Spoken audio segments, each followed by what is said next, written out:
I always get like a little bit embarrassed. Like, is that dumb? Is that a stupid thing? You know? Welcome back to more Girls Next Door. I'm your host, Girls Next Door mega fan and Y2K survivor Megan. Come on to my house. Today, we're revisiting Season 3, Episode 4, called My Bare Lady, which aired March 31st, 2007. Holly gets her first real shot behind the scenes at Playboy. Bridget works toward becoming a television host. Kendra starts looking at real estate investments. It's like everyone is taking another step toward building a future outside the mansion. At the time, none of us knew how close they were to the end. But watching today, there are definitely hints. And here's a hint.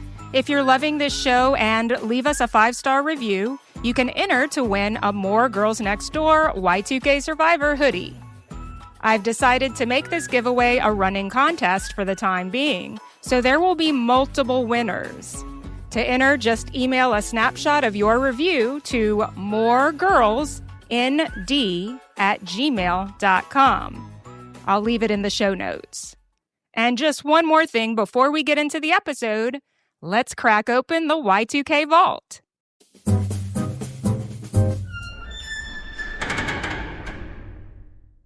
Today's Y2K reference completely changed how we worked and eventually made Holly's first Playboy editing assignment look positively prehistoric. In 2007, Google acquired a little company called Writely and transformed it into what would become Google Docs. At the time, most of us were still emailing Word documents back and forth, saving multiple versions called things like final.doc, final2.doc, final.doc, and final really this one.doc. Every revision meant emailing another attachment and praying nobody accidentally edited the wrong version. The idea that multiple people could edit the same document at the same time felt almost futuristic. Ironically, while Google was dragging office work into the future, Playboy was still producing layouts in a way that looked like an 8th grade art project. And today's episode gives us one of the best behind-the-scenes looks we've ever had at how the magazine was actually made. So if you'll kick off your candies, hang up your trucker hat, and silence your sidekicks, we'll get into My Bare Lady.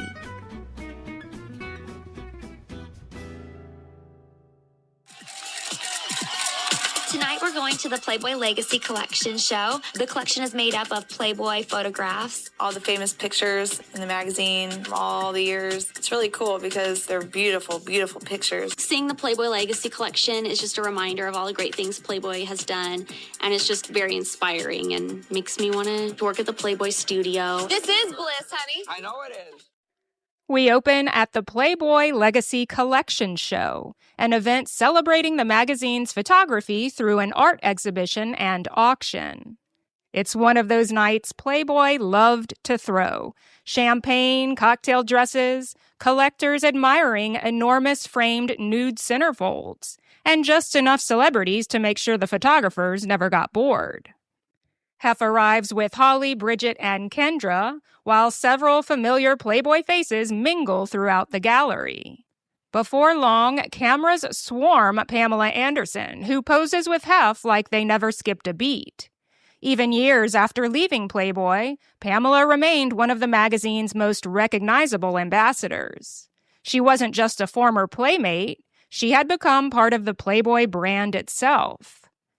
Soon everyone gathers for speeches. Standing at the podium in full bunny attire is 2006 Playmate of the Year, Tiffany Fallon, who introduces the guest of honor, Hugh Hefner.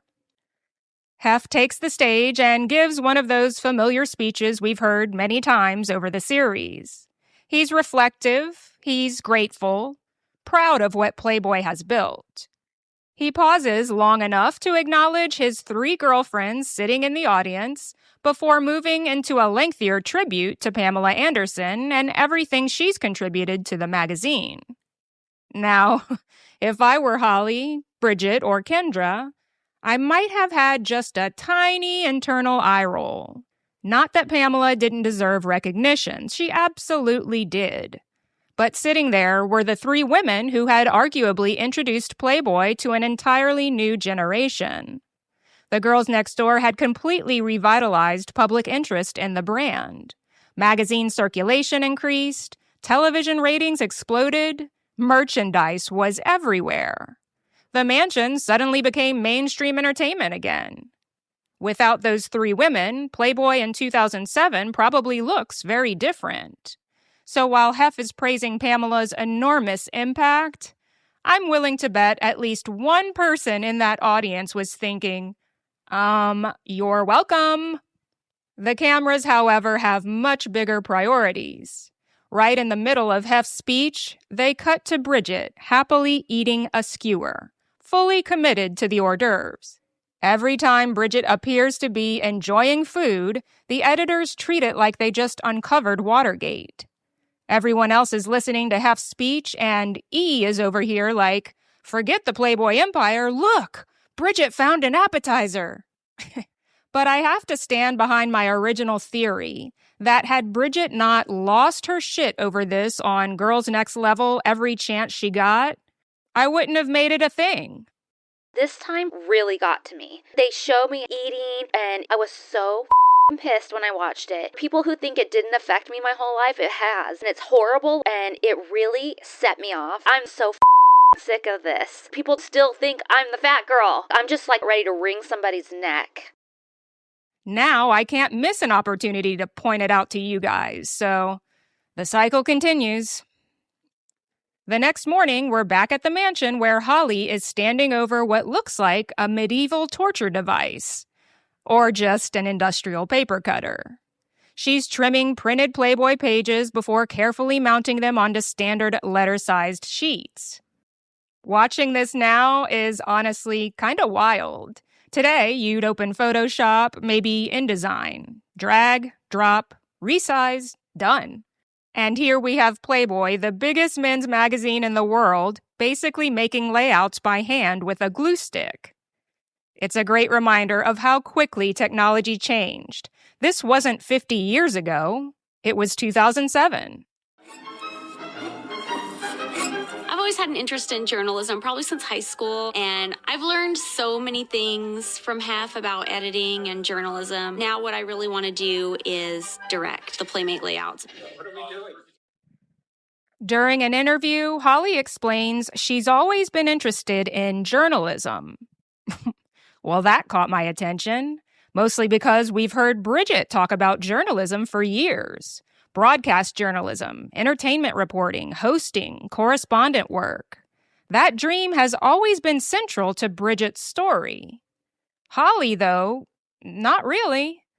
This feels like one of the first times we hear her frame her interests through an editorial lens.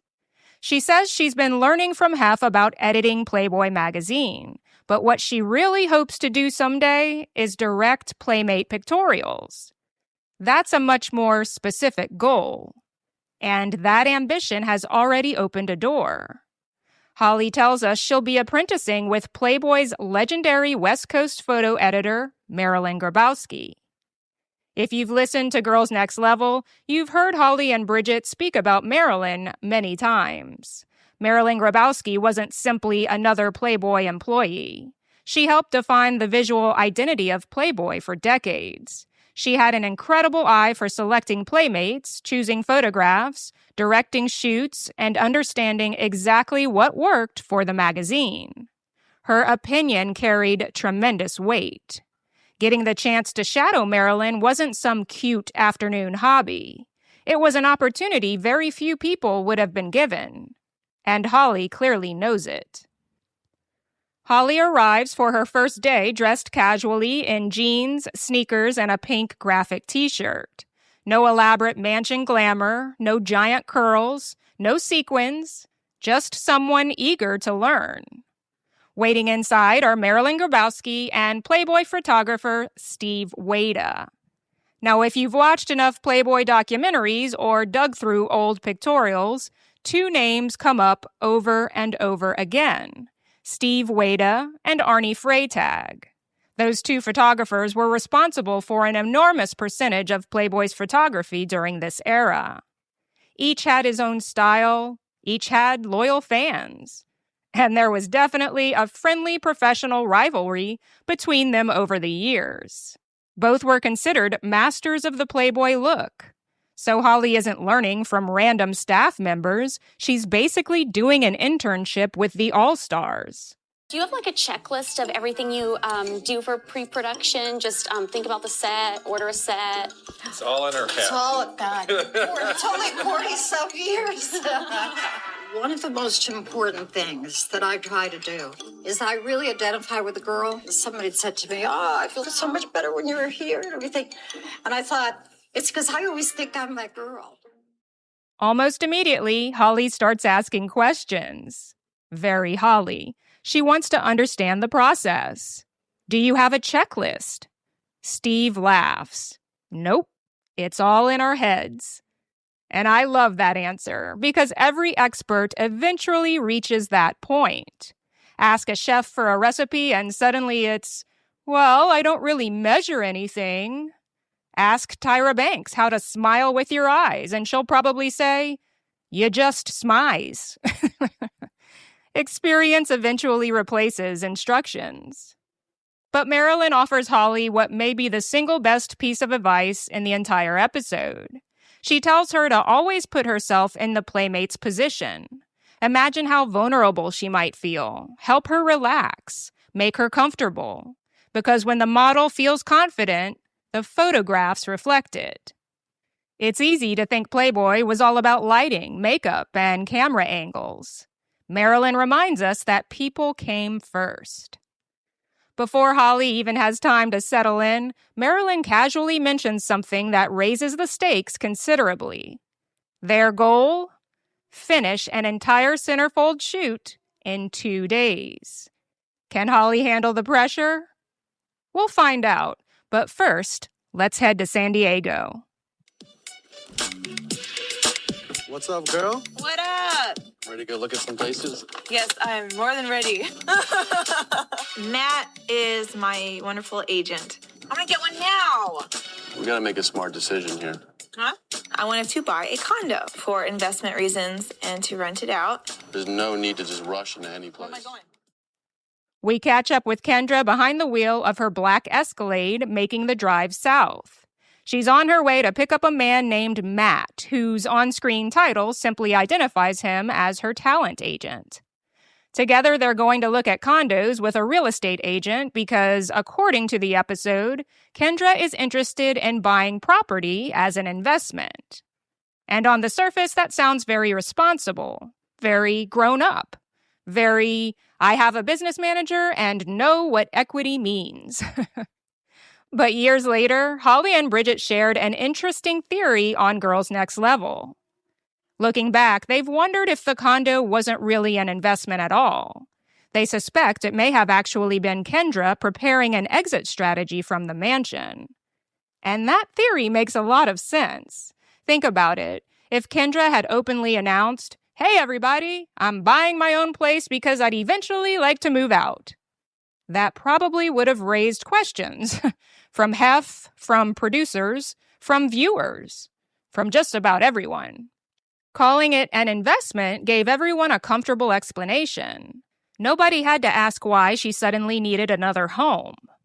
Whether that was actually her plan, only Kendra knows. But the timing is interesting, and the fact that she's looking at property near San Diego, her hometown, her family, her old life, makes the whole thing feel less like a random financial move and more like she might be quietly building herself a landing pad. Kendra and Matt meet up with realtor Pablo. Pablo is dressed like someone who couldn't decide between Wall Street and the rodeo. He's wearing a full business suit, a tie, and alligator cowboy boots. Kind of iconic. Texas would approve. California probably had questions. Negotiation is the number one part of the transaction. You know what I mean? Exactly, that's what we got you here for, That's what I'm here for. You can't wear shoes like that and not be a good negotiator. Gator boots with a pimped out Gucci suit. Dude, Pablo was the Okay? I mean, straight pimp. If you have one bedroom up and one bedroom down. The three begin touring different condominium developments while Matt and Pablo discuss appreciation, neighborhoods, and investment potential. It's another reminder of how much Kendra had grown financially in only a couple of years. When the series began, she was 19. Now she's discussing real estate portfolios. Whether she completely understood every financial detail is another question entirely. But she was making moves that many people her age weren't even thinking about. Back at the mansion, Bridget is chasing a completely different dream. She's assembling material for a professional hosting demo reel. Stacks of CDs sit on her desk. Remember when almost every important file lived on a disc? Photos, videos, homework, wedding pictures, music you absolutely did not acquire legally from LimeWire. Everything got burned onto CDs and then disappeared into one of those giant zippered binders that weighed more than a carry-on suitcase. Bridget gathers all of her footage and heads to meet an editor named Kevin. She explains that hard news has never really been her dream. She wants to cover the things she actually loves: food, travel, theme parks, entertainment, haunted places, fun events, and behind-the-scenes experiences. Honestly, if Bridget were starting her career today, she'd probably have an enormously successful YouTube channel.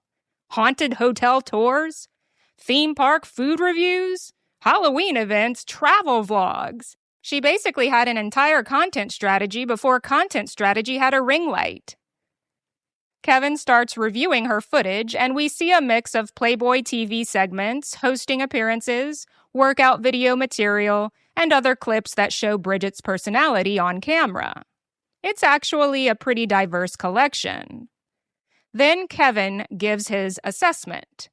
He smiles and says something along the lines of, "It's a tricky job, but post-production can fix anything." Now, if you're only watching casually, that line might not even register. But Bridget has talked about this moment on Girls Next Level. She believes production intentionally left that comment in to make it sound as though she wasn't naturally talented. I see what Bridget means. He could have simply said, "We'll put together the strongest reel possible." Instead, the version that airs leaves this tiny little implication hanging in the air, like, "Don't worry, editing can save her."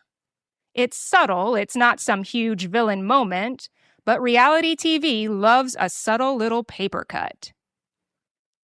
At Playboy Studios, we meet the Playmate who will be photographed for Holly's first real assignment. Tamra, a beautiful, statuesque, deeply tanned brunette who had previously modeled for Playboy Mexico. To prep Holly for success, Marilyn and Steve walk her through one of Playboy's most recognizable creative formulas. So I just wanted to give you what Hef usually looks for in a centerfold is A hint of a man. the presence of a man, the girl looking beautiful and romantic. We try to vary it. There are very special elements to a Playboy pictorial that Hef looks for. It's not just a girl who's just randomly naked in her room, you know? What are your ideas? Every centerfold should feel romantic, beautifully lit, soft, and inviting. But perhaps the most interesting rule is every pictorial should suggest the presence of a man. Not show him, just hint that he exists somewhere nearby. Maybe there's a necktie draped across a chair, a pair of cufflinks sitting on the dresser, a briefcase leaning against the wall. The implication is that someone has just stepped out of frame. It's storytelling through props. Tamra happens to be a professional DJ, so her pictorial will be built around a nightclub after closing time. Holly starts brainstorming. If they're supposed to hint at a man's presence, she decides to create 2 drinks, one pink, one blue. The blue cocktail will quietly represent the unseen man. It's actually a clever solution, and it fits the scene naturally. Exactly the kind of detail Marilyn wants Holly to start thinking about. The next morning, Holly is standing in front of the mirror in a robe curling her hair. An instrumental version of Dolly Parton's 9 to 5 is played over the scene. The implication couldn't be clearer. Holly, the Playboy girlfriend, is officially entering the workforce. It's a cute little wink from the editors. Over at the studio, Tamra is also getting ready. She's wrapped in a fluffy white terry cloth robe with huge hot rollers in her hair. The whole place has that bustling backstage energy where everyone is preparing before cameras ever start clicking. Then in glides Holly, on Heelys, holding an iced coffee. Heelys. If that isn't peak 2007, I don't know what is. She literally rolls into the studio like she's late for sophomore English. Marilyn isn't interested in anyone settling in. We've got a lot to do. In fact, she'd now like to finish the entire pictorial in 1 day instead of 2. Yesterday, Holly thought 2 days sounded intimidating. Now Marilyn is trying to cut that timeline in half? The team walks Holly through Tamra's elaborate nightclub set. There's a raised DJ booth with turntables, a brushed stainless steel bar, neon palm trees, a glowing martini glass, high-top tables, and bar stools. The entire thing feels like every upscale Vegas lounge circa 2007 rolled into one. Steve begins describing the creative concept. So, it's after hours at the club. The club's closed. And she's been doing all the disc jockeys. He suddenly stops, looks over at Tamra. Wait, what do you do? My giggle caught me so off guard, I snorted, y'all. Steve clearly meant she'd been working as the DJ all night. But the sentence comes out sounding like something entirely different. Doing all the disc jockeys. Steve, buddy, that's a very different pictorial. Tamara's story involves DJing at a club because that's what she does. And Steve kind of developed a little set that's like, it's after hours at the club and maybe she's hanging out there with a guy. It's after hours, okay? The club's closed and she's been doing all the disc jockeys, what do you do? Thankfully, the scene turns towards Holly before viewers further suffer from secondhand embarrassment. Holly is fully committed to her presence of a man concept, so she heads behind the bar to start mixing cocktails. 1 pink drink for Tamra, and 1 bright blue cocktail made with hypnotic liquor to suggest that an unseen man has just stepped away from the bar. Satisfied with the cocktails, Holly shifts her attention to wardrobe. She explains something I'd honestly never thought much about before. Even though Playboy is obviously a nude magazine, every pictorial begins with clothing. The woman doesn't simply appear out of nowhere without a stitch on. The photos are arranged to tell a visual story, gradually revealing more, while revealing less, until arriving at the nude centerfold. It's visual storytelling more than anything else. Instead of asking, how do we photograph a naked woman? They're asking, how did she get here? For Tamra's opening look, Holly chooses a fitted red club dress with stilettos. Then for the centerfold itself, she strips everything back to a rhinestone fringe belt that sparkles under the lights without distracting from the nightclub set. The episode then jumps back to Bridget, who's arriving at Kevin's editing studio to watch her finished demo reel for the very first time. Kevin prepares her for what she's about to see, telling her that after the screening, they can discuss anything she'd like to add, remove, or adjust. The reel begins, and we get a montage of Bridget's hosting work from Playboy TV appearances to workout videos and various entertainment segments that showcase her bubbly personality. But Bridget spots something she doesn't like, and I'm with her. Kevin has inserted these television static transitions between clips. And you know the effect, white noise, a quick screen glitch, then suddenly you're somewhere else. Instead of helping the reel flow, it just feels like someone keeps unplugging the television. It's too abrupt and distracting. Bridget, in her signature, I don't want to be mean, but baby voice, gently explains that she'd prefer something smoother. She's never confrontational. She isn't demanding or rude. She's simply saying, "Could we maybe not?" Fortunately, Kevin takes the note like a professional. He makes revisions with her feedback until she's happy, then burns several fresh copies onto CDs before sending her on her way. It's actually a satisfying little scene because Bridget advocates for herself without creating unnecessary drama. Back in San Diego, Kendra is making another trip south to look at a townhouse. And according to Kendra, this could be the one. Today, she's meeting up with Matt, her talent agent, the realtor Pablo, her mom Patty, and her grandmother. As everyone waits outside the model home, Patty glances at her watch. How late is she? Some things never change. Eventually, Kendra pulls up and the group heads inside for a tour. The townhouse is exactly what you'd expect from mid-2000s Southern California development. 3 stories, open floor plan, beige walls, beige tile, beige countertops. Kendra, though, is genuinely interested. She's opening cabinets, looking around carefully, and asking practical questions about the property. Then comes the line that completely catches everyone off guard. And it's private. I was asking all the same questions that a renter would ask because I was looking in their eyes, you know. And how is this a good school district and stuff? Very much you know, so. because I might have kids soon, so. You're gonna have kids soon? What about the school district? Kendra asks, because I may want to have kids soon. The editors practically slam on the brakes. Record scratch, instant cut to Patty's face. What? You're gonna have kids soon? The expression on Patty's face is priceless. She looks genuinely alarmed, like she just skipped about 18 chapters of the family group chat. Kendra laughs. Just kidding. Only, that's not quite how things turned out, is it? Within about 2 years of this episode airing, Kendra would meet NFL wide receiver Hank Baskett. The two married in 2009, and before the year was over, they welcomed their first child. So while everyone laughs the comment off in 2007, it ended up being surprisingly close to reality. By the end of the tour, Kendra has made up her mind. She's ready to move forward with the purchase. And back at Studio West, the music is pumping through the nightclub set while neon signs flicker around Tamra as Steve begins photographing the pictorial.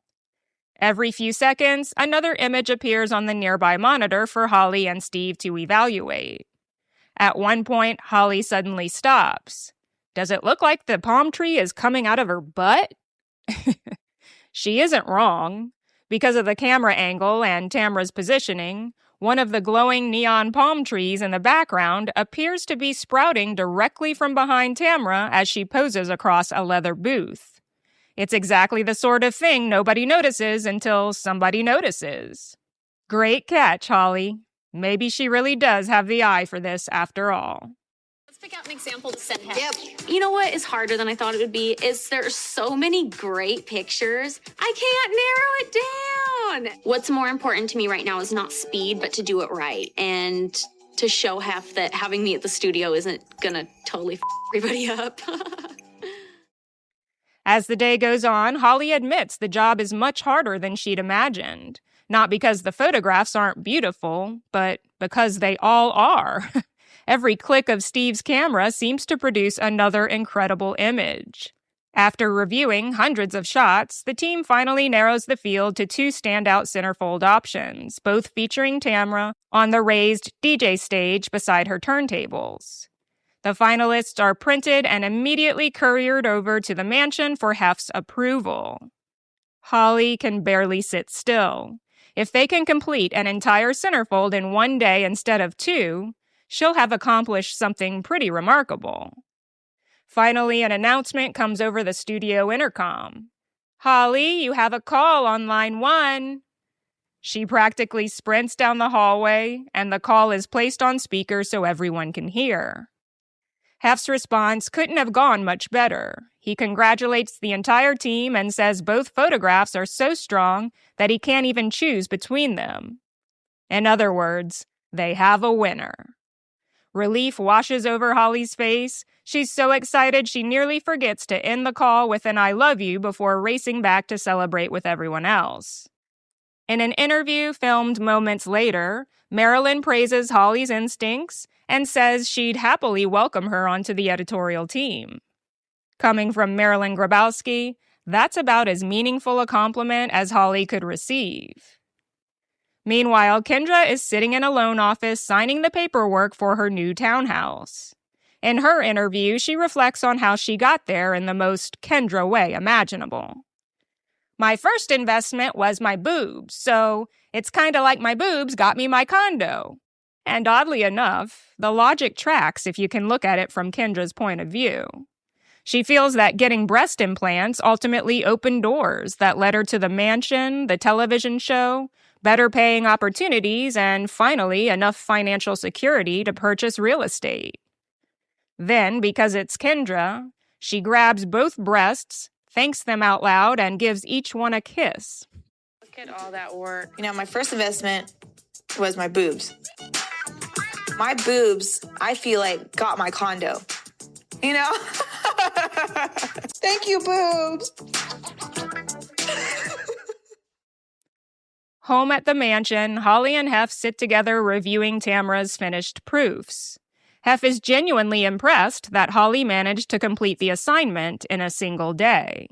For someone hoping to prove she belonged behind the scenes, this couldn't have gone much better. The episode closes on a quiet but meaningful note. Holly says she feels like this experience is a good omen for what's ahead. And Bridget offers the most concise summary for the entire episode. Holly's changing the whole way of Playboy. Whether that's entirely true is open to debate. But there's no question that all three women spent this episode investing in something bigger than the roles they were already known for. Holly was building creative credibility, Bridget was building a career, Kendra was building financial independence.